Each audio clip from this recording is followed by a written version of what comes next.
بسم اللہ الرحمن الرحیم والسماء ذات البروج والیوم الموعود وشاہد ومشہود قتل اصحاب الاخدود النار ذات الوقود اذ هم علیہا قعود وهم علی ما یفعلون بالمؤمنین شہود وما نقموا منهم الا ان یؤمنوا باللہ العزیز الحمید الذی لہ ملک السماوات والارض واللہ علی کل شیء شہید ان الذین فتنوا المؤمنین والمؤمنات ثم لم یتوبوا فلہم عذاب جہنم ولہم عذاب الحریق۔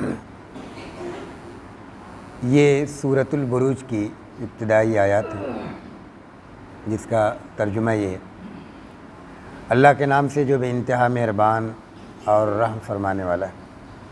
قسم ہے ستاروں والے اور ان کے مداروں کی قسم، مداروں والے آسمان کی قسم، اور اس دن کی قسم جس کا وعدہ کیا گیا، اور دیکھنے والوں اور ان لوگوں کی قسم جنہیں دیکھا گیا۔ خندقوں والے تباہ و برباد ہوئے، یا خندقوں والوں پر لعنت ہوئی۔ ان خندقوں والوں پہ جو خندقیں آگ سے اور ایندھنوں سے پر تھیں، جب وہ اس کے پاس بیٹھے ہوئے تھے اور اہل ایمان کے ساتھ جو کچھ کر رہے تھے اس کا مشاہدہ کر رہے تھے، اور انہوں نے ان سے انتقام نہیں لیا مگر صرف اس بات کا کہ وہ اس اللہ پر ایمان لائے جو غالب اور ستود صفات ہے، جس کے لیے آسمان و زمین کی بادشاہت ہے اور جو ہر چیز پر گواہ ہے۔ یقیناً جن لوگوں نے مومن مردوں اور مومن عورتوں کو آزمائشوں سے دوچار کیا، ان کو دین و ایمان سے پھیرنے کے لیے آگ میں جلایا، اور پھر انہوں نے توبہ نہ کیا، ان کے لیے جہنم کا عذاب ہے اور ان کے لیے جلنے کا عذاب۔ اس سورہ میں ایک خاص واقعے کی جانب اشارہ کیا گیا ہے جو اسلام کی آمد سے پہلے پیش آیا تھا۔ اس واقعے کا خلاصہ یہ ہے کہ نجران کے علاقے میں جو سعودی عرب کا علاقہ پڑتا ہے، اس علاقے میں ایک خاص واقعہ پیش آیا۔ ایک وہاں پہ جادوگر تھا جو بوڑھا ہو چکا تھا۔ اس نے اس وقت کے بادشاہ سے کہا کہ کوئی بہت ہی ذہین لڑکا آپ مجھے دیں کہ میں اس کو اپنا فن سکھا دوں مرنے سے پہلے۔ ایک بچہ اس کام کے لیے مامور کیا گیا۔ وہ روزانہ جادوگر کے پاس جاتا تھا اور سیکھتا تھا۔ راستے میں ایک راہب کی کٹیا پڑتی تھی۔ راہب آپ جانتے ہیں کہ عیسائیوں کے وہ لوگ جو دنیا سے اپنا تعلق کاٹ کر اللہ کی بندگی کے لیے ایک خیمے میں، ایک کٹیا میں مقیم ہو جاتے تھے۔ تو اس راہب نے جب روزانہ بچے کو گزرتے ہوئے دیکھا تو پوچھا کہاں جاتے ہو؟ اس نے بتایا تو کہا میرے پاس بھی ایک علم ہے، اس کو بھی سیکھ لو، پھر آزمانا کبھی کہ میں جو علم دے رہا ہوں تمہیں وہ زیادہ فائدہ مند ہے یا وہ جادو جو تم جادوگر سے سیکھ رہے ہو۔ ایک دن اتفاق سے ایسا ہوا کہ وہ لڑکا سیکھ کر آ رہا تھا، راستے میں دیکھا کہ بہت بڑا مجمع لگا ہوا ہے اور لوگ راستے پہ کھڑے ہیں۔ آگے دیکھا تو ایک شیر تھا۔ اب لوگوں کی ہمت نہیں ہو رہی تھی کہ راستہ پار کریں، چنانچہ اس نے کہا کہ آج بہت اچھا موقع ہے، میں آزما لیتا ہوں کہ راہب کا دین بہتر ہے یا جادوگر کا یہ جادو اور اس کا یہ فن زیادہ مؤثر ہے۔ اور اس نے پہلے ان منتروں کو پڑھا جو جادوگر نے سکھائے تھے، تو اس کا کوئی اثر نہ ہوا۔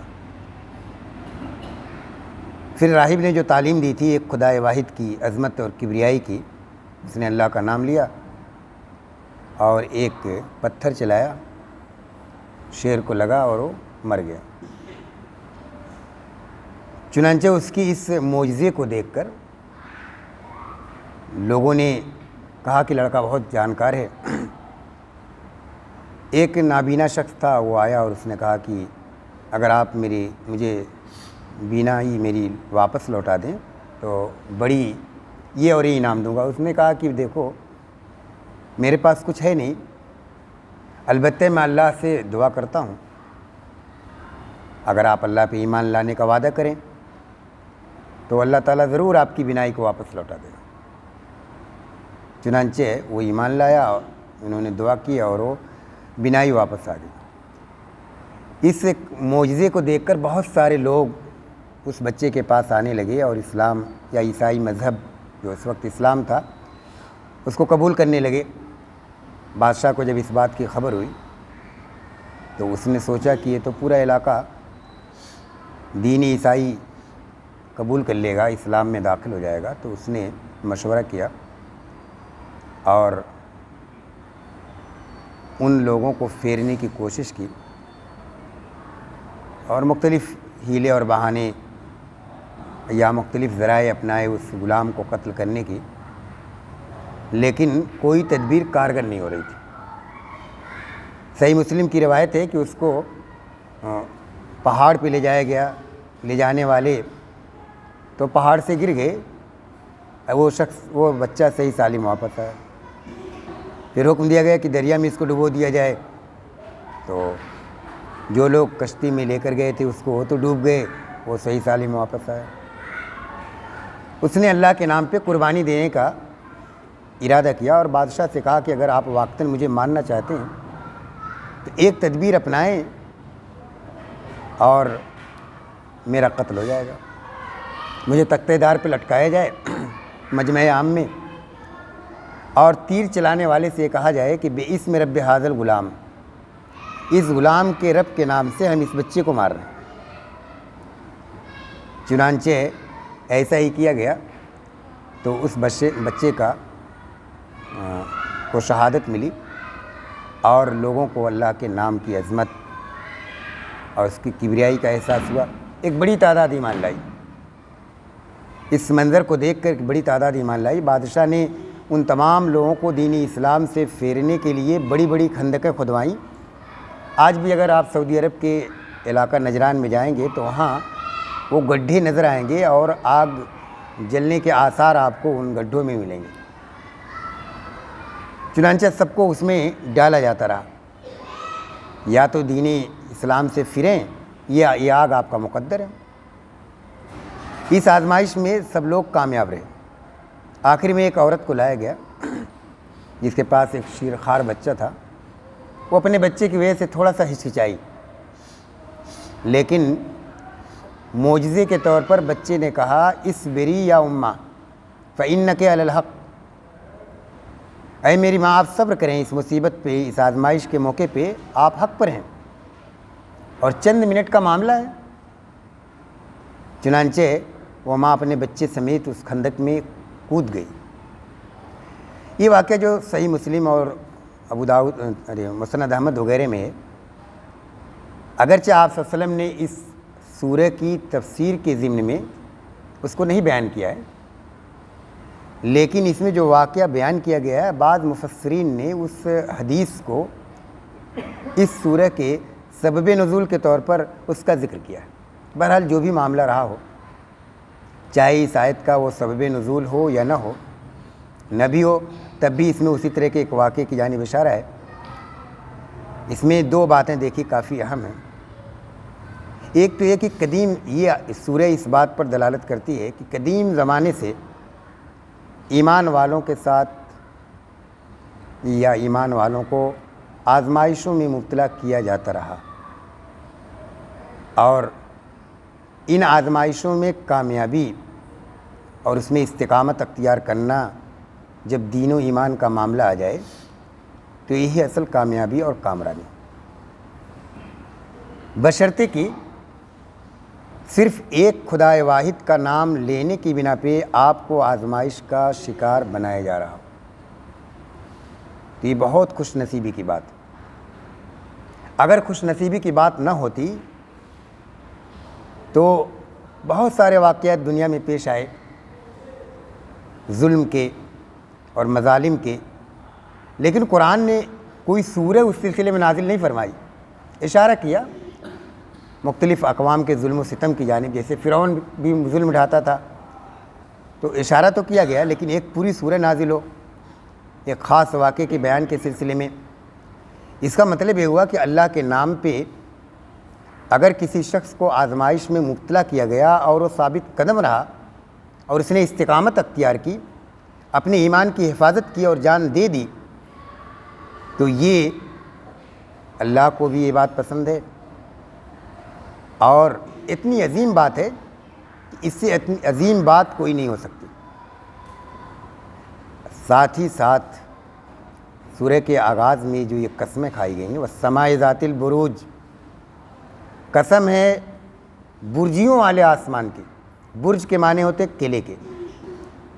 اب یہاں پر برج سے کیا مراد ہے؟ ظاہر ہے آسمان پہ قلعے تو نہیں ہیں اور نہ محل ہیں، اسی لیے مختلف تعویلیں اس آیت کی گئیں۔ کسی نے کہا کہ اس سے مراد ستارے ہیں، کسی نے کچھ کہا، بعض لوگوں نے کہا کہ اس سے مراد گزرگاہیں، یعنی ستاروں کی گزرگاہیں، اور یہی بات زیادہ قرینِ قیاس لگ رہی ہے۔ اس میں اللہ کی اس عظمت کی جانب اشارہ کیا گیا ہے جو کائنات کے نظام پر اگر آپ غور کریں تو آپ کو اندازہ ہوگا کہ وہ کتنی زبردست قدرتوں کا مالک ہے۔ محض اسی ایک آیت کے تعلق سے میں چند باتیں آپ کے سامنے رکھتا ہوں، جس سے آپ کو اندازہ ہوگا وہ خدا کتنا زبردست اور کتنی قدرتوں کا مالک۔ دیکھیے اس کائنات میں ستاروں کی ایک وسیع دنیا ہے، اور ستاروں کا ایک جھرمٹ ہوتا ہے، اس کو کہکشاں کہا جاتا ہے۔ جیسے ہماری زمین ہے اور زمین سورج کے گرد گردش کر رہی ہے، اور بھی چند ستارے ہیں، چاند ہے، مریخ ہے، زحل ہے، عطارد ہے، مشتری ہے، یہ سب سورج کے گرد گردش کر رہے ہیں۔ سائنس کی اصطلاح میں اس ایک جھرمٹ کو ایک کہکشاں کہا جاتا ہے۔ ہماری زمین اور اس سورج کے درمیان کروڑوں میل کا فاصلہ ہے، اور یہ پوری ایک کہکشاں گویا اپنے مدار پہ گردش کر رہی ہے۔ تمام ستارے سورج کے سامنے گردش کر رہے ہیں، سورج کے گرد، اور سورج ان سب کو لے کر گردش کر رہا ہے۔ اب دیکھیے، غور کیجیے، سائنسدانوں کا کہنا ہے کہ یہ تو ایک کہکشاں ہے، اس طرح کی اربوں کہکشائیں اس کائنات میں ہیں۔ آپ اندازہ کیجیے، ایک کہکشاں کہ زمین اور سورج کے درمیان کروڑوں میل کا فاصلہ ہے، اربوں کہکشائیں کتنے وسیع و عریض رقبے پر پھیلی ہوں گی، اس کا آج تک خود سائنس نہیں لگا سکی۔ والسماء بنیناہا بأیدی وإنا لموسعون، ہم نے اپنے ہاتھوں سے اپنی قوت و قدرت سے اس آسمان کو بنایا، اور مسلسل ہم اس کو پھیلائے جا رہے ہیں۔ کتنی وسیع و عریض کائنات ہے، اور اس میں کتنے ستارے اور سیارے ہیں، کتنی کہکشائیں ہیں۔ سائنسدانوں کا خیال ہے کہ اربوں کہکشائیں۔ اب اس سے آپ اس کائنات کی، آسمان کی وسعتوں کا اندازہ لگائیں۔ اس کے بعد جو دوسری بات ہے کہ یہ کہکشائیں ایک دوسرے کے مدار پہ داخل ہوتی ہیں، گزرتی، مسلسل ایک دوسرے کے مدار میں جاتی ہیں، اور کوئی ٹکراؤ نہیں ہوتا۔ ایک دو نہیں، اربوں کہکشاؤں کا ایک دوسرے کے مدار پہ جانا، گزر جانا، اور اتنے لمبے فاصلے کے ساتھ، اور کسی نوع کا ٹکراؤ کا نہ ہونا، اس سے آپ اندازہ کر سکتے ہیں کتنا زبردست نظام ہے جو اس کائنات میں چل رہا ہے۔ اسی کو کہا گیا والسماء ذات البروج، بروج والے، ستاروں کی گزرگاہوں والے آسمان کی قسم۔ وہ خدا جو اتنی عظمتوں کا اور اتنی قدرتوں کا مالک ہے، اس خدا کے نام پہ اگر کسی کو زندہ آگ میں جلایا گیا ہو، کسی کو مارا گیا ہو، کسی کو لہو لہان کیا گیا ہو، اور کسی کو قتل کر کے اس کی تذلیل کی گئی، اور دیکھیے اس آیت میں جو منظر بیان کیا گیا ہے کہ جب آگ کے سامنے ان کو آگ میں جلایا جا رہا تھا، اذ ہم علیہا قعود، ابھی جو بر وقت پوری دنیا میں صورتحال ہو رہی ہے مسلمانوں کے ساتھ، خود اس ہندوستان میں بھی آپ دیکھیے کہ باقاعدہ جب کسی مسلمان کی کلمہ گو ہونے کی بنا پہ، اللہ کا نام لینے کی بنا پہ جب اس کو قتل کیا جاتا ہے، اس کی لنچنگ کی جاتی ہے، تو باقاعدہ اس کی ویڈیو بنائی جاتی ہے. اس کا مقصد جانتے ہیں؟ تذلیل کرنا، ہراساں کرنا، خوفزدہ کرنا. تو وہاں بھی بادشاہ اور اس کے درباری کرسی لگا کر کے خندقوں کے سامنے بیٹھے ہوئے تھے، اس منظر کو دیکھ رہے تھے اور اس سے لطف اندوز ہو رہے تھے. اس طرح کے بہت سارے واقعات آپ جانتے ہیں کہ ابو غریب جیل میں بھی پیش آئے. افغانستان کابل کا جب سقوط ہوا تھا 2001 میں، اس وقت بھی افغان قیدیوں کے ساتھ، طالبان قیدیوں کے ساتھ اسی طرح کا سلوک کیا گیا تھا. امریکی فوجیوں نے کیا تھا کہ نو بنوں کی تعذیب دی جا رہی تھی، سزائیں دی جا رہی تھیں، اور اس منظر کی ویڈیوگرافی کی جا رہی تھی، اور لوگ ہنس رہے تھے، مسکرا رہے تھے، تالیاں بجا رہے تھے، ناچ رہے تھے، اور بہت ساری حرکات و سکنات ہیں جس کے تذکرہ کرنے کی ضرورت نہیں. تو یہ تمام چیزیں فرمایا گیا کہ یہ تمام چیزیں ریکارڈ میں رکھی جا رہی ہیں. اسی کو کہا گیا کہ وہ شاہدی و مشہود، اور گواہوں کی قسم. یہ جو مناظر دنیا میں پیش آتے ہیں، آپ یہ نہ سمجھیں کہ یہ مناظر آئے اور گئے. ان کا ریکارڈ بھی تیار کیا جا رہا ہے، ان کو نوٹ بھی کیا جا رہا ہے، ان کو فلمایا بھی جا رہا ہے. اور یہ اللہ کے فرشتے جو اس پوری کائنات میں، اس پوری زمین پہ پھیلے ہوئے ہیں، اور اللہ کے بندوں کے ساتھ ہونے والے مظالم کا ریکارڈ تیار کر رہے ہیں. وہ مشہود، اور ان مناظر کا بھی ریکارڈ تیار کر رہے ہیں جو مناظر کے ظلم و ستم کے وقت پیش آتے ہیں. تو ان ظلم و ستم ڈھانے والوں کو اور ڈھائے جانے والے مناظر کی پوری ریکارڈنگ ہو رہی. اور پھر آگے اللہ تعالیٰ نے اس آیت میں ان الذین فتنوا المؤمنین والمؤمنات ثم لم یتوبوا فلہم عذاب جہنم ولہم عذاب الحریق، ان کو جہنم کے عذاب کی دھمکی دی ہے جو محض ایمان کے حامل ہونے کی بنا پہ ظلم و ستم ڈھا رہے ہیں. یہ بھی دیکھیے دنیا کا بہت ہی انصاف دیکھیے دنیا والوں کا. آج یورپ یا پوری دنیا جو مغربی دنیا ہے یا جو جمہوری ممالک ہیں، ان کے نزدیک انسان کی حریت، یعنی انسان کو آزادی ہو، ہر چیز میں آزادی ہو.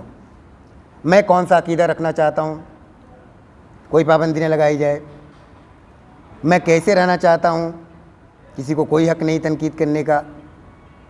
لیکن غور کیجیے کہ دنیا جو انسانوں کی حریت کی بات کر رہی ہے، آزادی کی بات کر رہی ہے کہ انسان اپنے عقیدے کو اپنانے میں، اپنے مذہب کو اختیار کرنے میں آزاد ہے، جس مذہب کو چاہے آزاد اختیار کرے، جس لباس کو چاہے پہنے، جس تہذیب کو چاہے اپنائے، جس رہن سہن کو چاہے اختیار کرے. لیکن جمہوریت کی علم بردار، جب انسان، ایک عورت اگر بے پردہ ہوتی ہے تو کہتے ہیں کہ یہ آزادی. ایک عورت اگر باحجاب رہنا چاہتی ہے تو اس پر قانون بنایا جاتا ہے، اس پر سختی کی جاتی ہے اور اس کے حجاب کو نوچا جاتا ہے. ایک شخص چاہے دنیا کا کوئی مذہب اختیار کرے تو اس کو مکمل آزادی، کوئی فرق نہیں پڑتا. ایک شخص اپنے دین پر جمے، دین اسلام پہ، جس طرح ایک شخص کو یہ حاصل ہے کہ وہ کفر اختیار کرے، اسی طرح ایک شخص کو یہ بھی حق حاصل ہے کہ وہ ایک اللہ کو مانے. تو اس کا اپنا معاملہ ہے. لیکن دنیا جبر اکراہ کے ساتھ ایمان والوں کو ایمان سے پھیرنا چاہتی. تو یہ بڑا عجیب و غریب آج دنیا کا معاملہ ہے. یہ بات آپ نہ بھولیے کہ ایسے حالات میں اللہ کی ذات پر توکل اور اعتماد کیجیے، بھروسہ کیجیے. اور اگر ہماری قسمت میں، ہم میں سے کسی کی قسمت میں اور نصیب میں یہ لکھا ہوا کہ اللہ کے نام پہ ہمیں قربان کیا جائے، تو اس پر ہمیں بالکل افسوس کرنے کی ضرورت نہیں. آزمائشوں کے لیے دعا نہیں کرنی چاہیے، بلکہ اللہ تعالیٰ سے دعا کرنی چاہیے کہ اللہ تعالیٰ ہمیں آزمائش میں نہ ڈال. یہ پتہ نہ آزمائش آنے کے بعد ہم اپنے دین پر قائم رہ پائیں یا نہ رہ پائیں. لیکن اتفاق سے اگر اس طرح کا معاملہ پیش آ جائے تو آپ عبداللہ ابن حذافہ السہمی کے اس واقعے کو نہ بھولیے. ان کا تفصیل لمبا واقعہ جس کا میں تذکرہ نہیں کروں گا. جب ان کو لے جایا جانے لگا ایک کراہ میں جس میں کھولتا ہوا تیل تھا ڈالنے کے لیے، اس سے پہلے ان پر بہت ساری ترکیبیں اپنائی جا چکی تھیں اسلام سے پھیرنے کے لیے، تو ان کی آنکھوں سے آنسو آ گئے، گر گئے.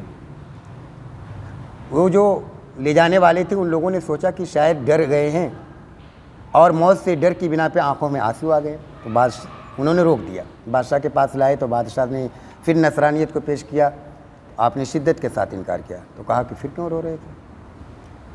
کہا اس لیے نہیں رو رہا تھا کہ مجھے ابھی اس کراہ میں ڈالا جائے گا اور میری ہڈیاں اور میرا جسم گل جائے گا چند سیکنڈ میں، مجھے رونا اس بات پر آیا کہ اے خدا میرے پاس صرف ایک ہی جان تھی جو تیرے نام پر مجھے قربان کرنے کا موقع ملا، اے کاش کہ میرے جسم میں جتنے بال ہیں اتنی جانیں ہوتی اور اتنی بار مجھے تیری نام پہ قربان ہونے کا موقع ملتا۔ آپ اندازہ کیجیے کتنی عظمت کا اور کتنی عظیمت کا اور کتنی استقامت کا انہوں نے مظاہرہ کیا کہ ہرقل بھی اس سے متاثر ہو گیا آپ کی عظمت کو دیکھ کر کے۔ کہا اتنے عظیم انسان کو ضائع کرنا مناسب نہیں، چلو میری پیشانی پہ بوسہ ہی دے دو تو میں تم کو آزاد کر دیتا ہوں۔ تو آپ نے سوچا ایک لمحے کے لیے کہ کافر کی پیشانی پہ بوسہ دینا مناسب تو نہیں، لیکن تمام مسلم قیدیوں کے چھٹکارے کے عوض میں اگر میں بوسہ دے دوں تو آپ نے کہا کہ ایک شرط پر بوسہ دے سکتا ہوں، تمام مسلم قیدیوں کو آزاد کر دیا جائے جو آپ کی جیلوں میں ہے روم کی۔ اس نے کہا یہ شرط منظور ہے۔ چنانچہ آپ نے آگے بڑھ کر کے ہرقل کی پیشانی پر بوسہ دیا۔ ہرقل کی پیشانی پر بوسہ دینے کا مطلب یہ ہے کہ آپ سمجھیے کہ آج دنیا کی جو عظیم سپر پاور طاقت ہے اس کے صدر کو بوسہ دینا، لیکن آپ نے وہ بوسہ دینا بھی گوارہ نہیں کیا، اس شرط پر گوارہ کیا کہ تمام مسلم قیدیوں کو جیل سے رہائی ملے۔ چنانچہ آپ کی اسی استقامت کی بنا پہ آپ نے آگے بڑھ کر کے جب بوسہ دیا تو قیصر نے اپنے وعدے کے مطابق تمام قیدیوں کو رہا کر دیا۔ جب آپ مدینہ کے باہر پہنچے تو عمر فاروق رضی اللہ تعالیٰ عنہ نکلے اور آپ نے آگے بڑھ کر کے ان کا استقبال کیا اور آپ کو کی عظمتوں کا اعتراف کرتے ہوئے آپ کی پیشانی پر بوسہ دیا۔ تو یہ تمنا ہمارے دلوں میں رہنی چاہیے، اس کو ناکامی مت گمان کیجیے کہ ہماری لنچنگ ہو گئی یا 600 افراد ہمارے مارے گئے۔ 600 افراد ہمارے مارے نہیں گئے، 600 افراد کو شہادت نصیب ہوئی۔ اور میں نے اس سے پہلے بھی اشارہ کیا تھا کہ اس بات کی جانب توجہ دینے کی ضرورت ہے کہ جس ایمان کی بنا پہ ہمیں آزمائشوں کا شکار کیا جا رہا ہے، کیا وہ ایمان ہمارے پاس ہے؟ اس کی فکر ہونی چاہیے۔ اگر نہیں ہے تو اس ایمان کو پیدا کرنے کی کوشش کریں۔ رہی بات موت و حیات کی تو اس کا مالک اللہ ہے، اس کے فیصلے زمین پہ نہیں آسمان پہ ہوتے۔ دوسری بات کی اس بات کو بھی اپنے ذہنوں میں رکھیں کہ ایک دن ایسا ضرور آئے گا، اگر دنیا میں ان ظالموں کو ان کے ظلم کی سزا نہیں مل سکی، ایک دن ایسا آئے گا جب مظلوم اپنی آنکھوں سے ان ظالموں کو اللہ کی عدالت میں سزا پاتے ہوئے دیکھیں گے، اس کی آگ میں جلتے ہوئے دیکھیں گے۔ یہ مناظر ان کو دکھلائے جائیں گے، جیسے آج وہ مناظر کی ویڈیو بنا رہے ہیں اور ظلم و ستم کو دیکھ رہے ہیں اور دکھلا رہے ہیں اور اس پر خوشیاں منا رہے ہیں۔ دنیا میں کہیں بھی اس طرح کی جو صورتیں پیش آتی ہیں تو قیامت کے دن اس کا بھی انتظام کیا جائے گا کہ جب یہ ظالم جل رہے ہوں گے اللہ کی آگ میں تو مظلوموں کو مسندوں پر بیٹھنا نصیب ہوگا۔ فَالْيَوْمَ الَّذِينَ آمَنُوا مِنَ الْكُفَّارِ يَضْحَكُونَ عَلَى الْأَرَائِكِ يَنظُرُونَ هَلْ ثُوِبَ الْكُفَّارُ مَا كَانُوا يَفْعَلُونَ۔ پس آج کے دن جو لوگ ایمان لائے مسندوں پر بیٹھے ہوں گے اور دیکھ رہے ہوں گے کہ ان ظالموں کے ساتھ کیا کیا جا رہا ہے، اور پھر خوش ہو رہے ہوں گے اور کہہ رہے ہوں گے مل گیا نا بدلہ ان کاموں کا جو یہ دنیا میں کیا کرتے تھے۔ تو بہرحال یہ سورہ کا یہی بنیادی پیغام ہے۔ اس پیغام کو ہم محفوظ رکھیں۔ دین پر استقامت اختیار کرنا اور جمنا اس وقت اس کی بہت ہی اہمیت ہے، جب کہ ہمارے دین اور ہماری ایمان کی پر ڈاکہ ڈالنے کی کوشش کی جا رہی ہے، اس کو چھیننے کی کوشش کی جا رہی ہے، اس کے لیے ہر حربہ اختیار کیا جا رہا ہے۔ اور آپ جانتے ہیں کہ دنیاوی لذتیں ہوں، چاہے دنیا کی بڑی سے بڑی نعمت ہو، بادشاہتیں، وزارتیں، عہدے، مناصب، سب ایمان کے سامنے ہیج۔ ایک وقت آئے گا جب یہی ایمان کی پونجی کام آئے گی، اور اس وقت بڑی حسرت کے ساتھ وہ لوگ جن کے پاس ایمان نہیں ہوگا تمنا کریں گے اے کاش کی جہنم کی اس عذاب سے چھٹکارا مل جاتا، خواہ پوری روئے زمین کو زر فدیے کے طور پر دینا پڑے، پوری کائنات کو دینا پڑے، ثم ینجی، جیسا کہ بتایا گیا۔ آپ اندازہ کیجئے کتنی عظیم دولت ہے جو ہمارے پاس، کافر جس کے لیے حسرت اور تمنا کریں گے، پوری کائنات کو اس کے عوض میں دے کر کے بچنے کی کوشش کریں گے۔ ایمان وہ ہمارے پاس وہ دولت ہے جس سے ہم جہنم کے عذاب سے، اللہ کے عذاب سے بچ سکیں گے، اللہ کی رضا اور اس کی خوشنودی کو پا سکیں گے۔ اس کا مقابلہ کوئی نہیں کر سکتا، اس سے عظیم کوئی دولت نہیں ہو سکتی۔ اس دولت کی حفاظت کرنا بر وقت انتہائی ضروری ہے۔ اپنے گھروں میں اپنے بچوں کو، اپنی عورتوں کو، سب کو دین پر جمنے کی، استقامت اختیار کرنے کی تعلیم دی جائے، اور اس بات کو نہ بھولا جائے کہ اگر ہم صبر کریں گے ان حالات میں تو ایک دن ایسا ضرور آئے گا جب اللہ صبر کا پھل دے گا۔ ظالموں کو کیفر کردار تک پہنچانا یہ اللہ کی سنت رہی۔ ظلم ہمیشہ جاری رہے ایسا نہیں ہو سکتا۔ ان مع العسر یسرا، بے شک تنگیوں کے بعد آسانی بھی ہے۔ اور صبر کا مطلب یہی ہوتا ہے، صبر کا ایسے حالات میں جو بر وقت حالات ہیں، ان حالات میں صبر کا مطلب یہی ہے کہ ہم صبر کریں ان اذیتوں پہ، ان پریشانیوں پر، ان مشکلات پہ، ان باتوں پہ جو ہمارے تعلق سے کہی جا رہی ہیں۔ ہمارے دین کا، ہماری تہذیب کا، ہماری ثقافت کا، ہمارے عقائد کا، سب کا مذاق اڑایا جا رہا ہے۔ ٹھیک ہے مذاق اڑایا جا رہا ہے، لیکن پھر بھی ہم پر یقین رکھیں کہ ہماری تہذیب بہتر ہے، ہمارا یہ عقیدہ درست ہے، ہمارا یہ دین برحق ہے، ہمارے یہ عقائد درست ہیں، ہماری یہ کتاب سچی ہے۔ اس پر کامل یقین رکھیے اور مضبوطی کے ساتھ اس کو تھامے رہیے۔ آپ دیکھیں گے کہ ایک دن چھٹکارا ملے گا، ظالم کیفر کردار تک پہنچیں گے۔ اقول قولی ھذا واستغفر اللہ لی ولکم اجمعین۔ صدق اللہ العلی العظیم۔